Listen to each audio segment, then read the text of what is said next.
فوالذي نفس محمد بيده يا محمد نفس بجبونچو الله ملالو اما كواتكم حتى يكلم السباع الانسان እንሰሳዎች የሰው ልጅ ሳያናግሩት ቂያማት ቆመም ማለት ነብዩ አለይሂ ሰላቱ ወሰለም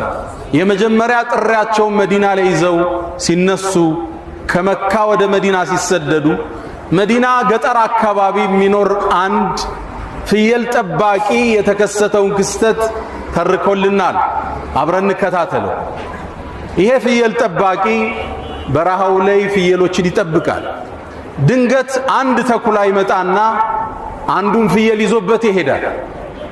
እረኛውም ሩጦ ይሄድና ከተክላው አፍ ፍየሏን ይመነጭቃትና ይዞራል ልክ ዞር ሲል ተኩላው ጅራቱን እየቆላ እንደ ሰው ተናገረ አተንተዚዑ ሪዝቀን ሳካሁ الله ኢለያ አላህ ወደኔ ያመጣውን ሲሳይ ካፌ ተመነጭቀዋለህ እንዲያለ ገጠሬው ተገረመ እረኛው ደነገጠ እረኛው ምን አለ እንዴት አንድ ተኩላ እንደ ሰው ልጅ ይናገራል ብሎ ደነገጠ ከዛም ተኩላው ሌላ ቃል ደገመለት ከዚህ የሚገርም ነገር ልንገርህ እንዲያለው እረኛውም ጆሮውን ጣል አረገ የፍሪብ ውስጥ አለው መዲና ውስጥ አንድ ትልቅ ሰው አለ መሐመድ የሚባል ያለፈውን ታሪክ የሚመጣውን ይነግራችኋል አለው ይሄ ገበሬን ታሪክ አያውቅም ፍየሎችን ሰብስቦ ወደ መዲና ቀና መዲናም እንደደረሰ አንድ ጥግ ላይ አስቀመጠና ፍየሎቹን ነብዩ ሰለላሁ ዐለይሂ ወሰለም ፈልገው ወደ አገኛቸው የተከሰተውን ክስተት ነገራቸው ነብዩና መሐመድ ሰለላሁ ዐለይሂ ወሰለም ሰሃቦቹን ጠሩና አስሰላቱል ጃሚዓ ህዝብ ጥሩ አሉ ህዝቡ ተጠራና መስጂዱ ሞላ ከዛም ገጠሬውን ተነስና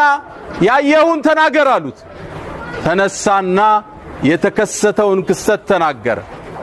ሰሃቦቹ ደንግጠዋል ይሄ ገጠር የሚያወራው ምንድነው ማወቅ ፈልገዋል ነብዩ አለይሂ ሰላቱ ወሰለም صدق እውነት ብሏችኋል አሉ فوالذي نفس محمد بيده يا محمد نفس በጅቦነቸው አላህ እምላለሁ لا تقوم الساعه ቂያማ አትቆምም حتى يكلم السباع الانسان እንሰሳዎች የሰው ልጅ ሳያናግሩት ቂያማ አትቆምም ማለት ይሄ ክስተት ለወደፊት ይመጣል አሉ ነብዩ አለይሂ ሰላቱ ወሰለም የሰው ልጅ የለበሰው ጫማ ማሰሪያው ያናግረዋል አሉ ረሱላህ ሰለላሁ ዐለይሂ ወሰለም ከዚህም አልፎ ቤተሰቡን ጥሎ ሄዶ ሚስቱ የሰራችው ነገር ካለ የሚስቱ ጭን ያናግረዋል አሉ ነብዩ አለይሂ ሰላቱ ወሰለም እንሰሳ ታላቅነታቸውን የመሰከረ ነብይነታቸውን ያወጀ